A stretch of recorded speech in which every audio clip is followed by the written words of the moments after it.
Heippa! Mä haluaisin vähän kertoa mun runokirjasta, että sun olisi helpompi ostaa se tai antaa se jollekin lahjaksi.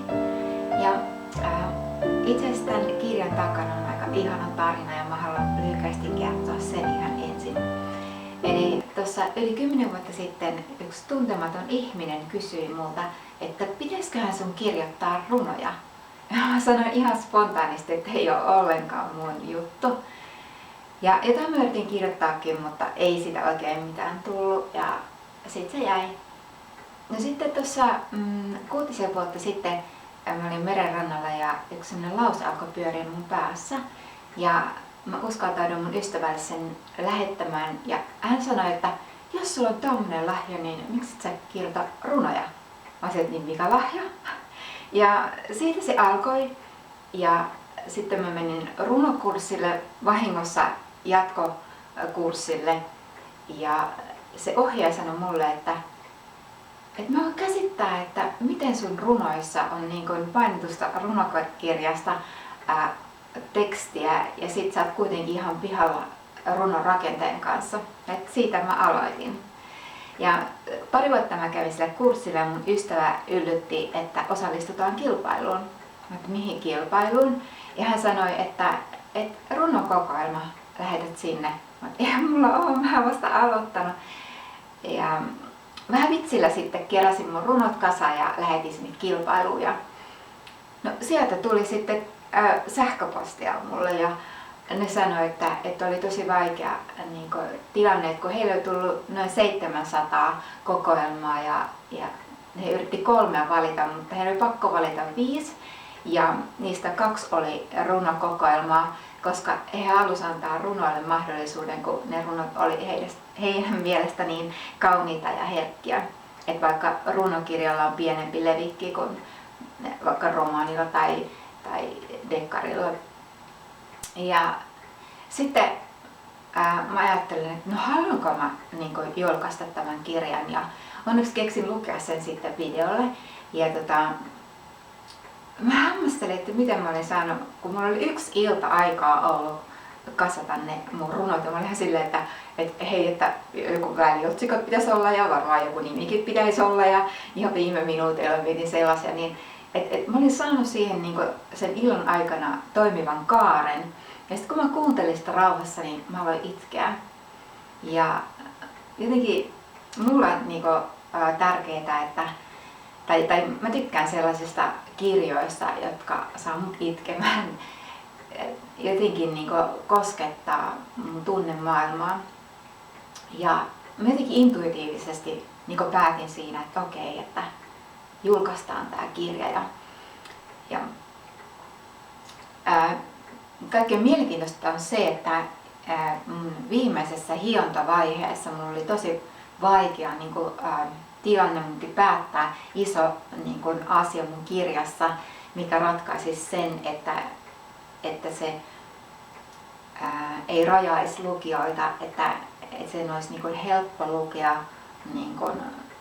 minkä ikäisenä vaan ja minkä elämänkatsomuksen omaavana ihmisenä. Ja siihen mä sain semmoisen yliluonnollisen vahvistuksen. Ja silloin mä tiesin, että tämä kirja ei ole ihan vaan mun kirja, vaan tämä on annettu mulle ja annettu mulle, että mä vien tätä eteenpäin. Ja siksi mä halusin tämän videonkin tehdä, että mä haluan pyytää, että sä voisit auttaa mua viemään tätä kirjaa mun kanssa eteenpäin. Ja jos sä haluat tietää tästä, mikä se yliluonnollinen asia oli siinä loppuvaiheessa, niin voit laittaa mulle viestiä. Tai mä voin ehkä kertoa siitä joskus myöhemmin. Ja no sitten, no tässä tää kirja nyt on ja mun hyvä ystävä on ottanut kansikuvan. Hän asunut Nepalissa ja hän on aivan ihania kuvia ja sitten mä valitsin yhden, koska tää oli mun mielestä koskettava kuva ja mun yhdessä runossa on mun Nepalissa asuneen tädin semmoinen muisto, niin siten tää liittyy tähän kirjaan. Ja tässä kirjassa on jotain mun lapsuudesta jotain pieniä kohtia, mutta kun mä on taiteilija, niin mä oon käyttänyt taiteilijan vapautta, eli mikään näistä runoista ei ole suoraan mun elämästä, että mä oon aika alitoisesti kirjoittanut näitä, että mä usein niinku rukoilen ennen kuin mä kirjoitan ja sit mä annan vaan tulla ja se on hyvin alitajusta ja siitä mä lähden sitten rakentamaan ja hiomaan sitä runoa myöhemmin. Ja mitä sieltä alitajunnasta tulee, ne on asioita, jotka on sillä hetkellä koskettanut mua niin kuin, ehkä omassa elämässä ja mun ympärillä olevien, niin kuin, mitä mä oon ympärilläni havainnoinut. Ja tässä on otsikot on lapsuuden kuvia ja sitten on naisen kuvia, miehen kuvia ja Jumalan kuvia.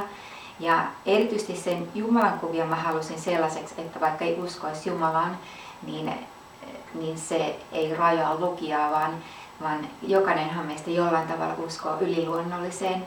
Niin mä kysyinkin semmoiselta ihmiseltä, joka ei usko Jumalaa, että miten hän koki ne runot, niin hän sanoi, että ne oli niin kuin tosi kauniita ja koskettavia runoja, että vaikka hän ei itse usko Jumalaan, niin ei se häntä niin kuin häirinnyt ollenkaan, vaan päinvastoin niin kuin häntä kiinnosti ja hän tuli vielä toisen kerrankin kiittämään siitä, että miten niin kuin kauniita just Jumalan niin kuin runot oli. Ehkä mielenkiintoisin palaute tästä kirjasta on ollut mieheltä, joka on mulle ihan suoraan sanonut, että mua ei kiinnosta runot ja mä epäilitän niistä, mutta hän halusi ostaa niin kuin kannatuksen vuoksi multa kirjan ja sitten hän soittaa mulle ja sanoi, että ei voi olla totta, että tämä on tosi vahva kirja, että mä oon lukenut tämän monta kertaa ja mä oon ihan itkenyt täällä, mikä on tosi erikoista mulle, että mulle on tullut mieleen ihan niinku asioita lapsuudesta lähtien ja mä oon niinku niitä miettinyt ja tää on ollut ihan eheyttävä kokemus. Ja mä olin ihan silleen, että vau, mahtavaa, koska kun mä itse niinku on ihminen, jolle runojen kirjoittaminen on ollenkaan oma juttu, niin sitten mun kirjasta niin innostui ihminen, jolle runojen lukeminen ei olekaan sen juttu. Eli tää ei ole ihan semmoinen perinteinen runokirja ollenkaan, vaan tää on tosi modernia tekstiä.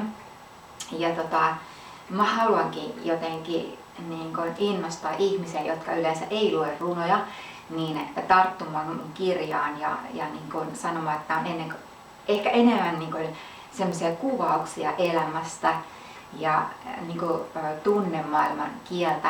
Ja se mikä on ollut mielenkiintoista, niin mä ajattelin, että naiset kiinnostuu mun kirjasta enemmänkin, mutta moni mies on niin kuin, antanut mulle palautetta ja tykännyt tästä kirjasta.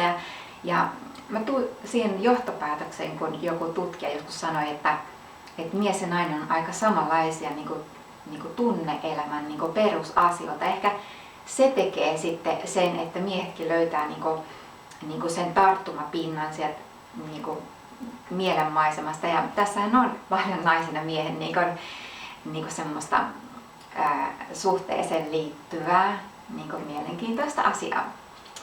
Ei siitä sen enempää. Ja on ollut ihana kuulla, että monen mielestä tämä kirja on ollut niin kuin nimenomaan koskettava, koska se on mulle ehkä se palaute, mistä mä niin kuin eniten saan voimaa. Ja sitten on ollut ihana kuulla, että tämä on ollut tasokasta tekstiä ja siitä kiitos mun hyvälle opettajalle ja runoryhmälle, että sillä ei tätä niin kelpaa antaa lahjaksi ihan kenelle vaan, mutta usein ajatellaan, että tasokas runoteksti on vaikeaa, mutta ei se ole vaikeaa. Ja mä jotenkin koen, että mun tehtävä onkin niin kuin ihan tavalliselle lukijalle, niin kuin joka vaikka koskaan lukenut runoja, niin avata sitä semmoista niin kuin tasokkaampaa runomaailmaa, mikä mulla avasi ihan uuden maailman. Ja sitten kun siihen saa muutaman avaimen, niin ei se ole siitä ollenkaan vaikeaa. Ja no jos on tottunut lukemaan kuvakieltä, tänä päivänä me eletään tosi visuaalisessa maailmassa, niin ei kuvakieli ole vaikeaa, kun sitä oppii lukemaan. Ja mä voin auttaa sua ymmärtämään, jos sun on vaikea ymmärtää jotain näistä runoista. Ja sitten on ollut jännä kirja mulle itselleni, että mä oon lukenut tämän aika monta kertaa jo. Ja edelleen mä saatan alkaa itkemään, kun mä luen tätä. Että joku tässä on, mikä koskettaa mua. Ja Ja tää on vähän ollut niinku sellainen ystävä mun laukussa, mä oon tätä kuljettanut mukana.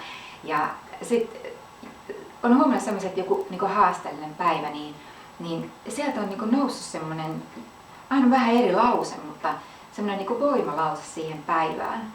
Että musta olisi niinku mielenkiintoista kuulla, että kun sä hankit tämän kirjan, että miten se on vaikuttanut sun elämään.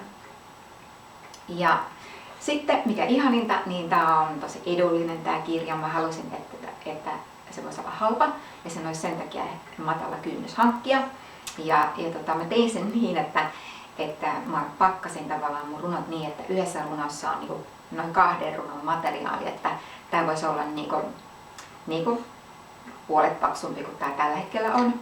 Ja vaikka tää on näin ohut, niin tämän kokoiset kirjat on tällä hetkellä 25 €, mutta tää on 13 €, niin jos ostat minun kautta, ja sitä ei tällä hetkellä saakaan enää kuin mun kautta. Ja jos postikulut, niin 3 € postikulut. Ja siinäpä se, ja jos haluat kysyä jotain, niin laita ihmeessä viestiä. Näin.